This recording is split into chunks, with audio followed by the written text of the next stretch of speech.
And now I'm going to show you how you fold a fitted sheet. This is really not that hard, and everybody acts like this is just such a tough thing. So I've got this so that the seams are to the inside, and it's really pretty simple. Put your hand in a corner, take the next opposing corner, and put them together like that. Then go to the other side, and you do the same thing. You put your hand in the corner, put your hand in the other corner. Okay, so you've got your corners. Now, bring your corners together, flip it over,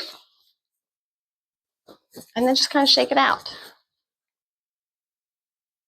Now you just lay it flat on your bed.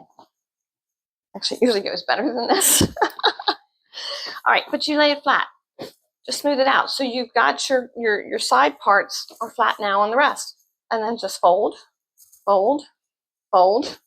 Let's straighten it out a little bit. It really looks prettier when I do it by myself. And fold it over.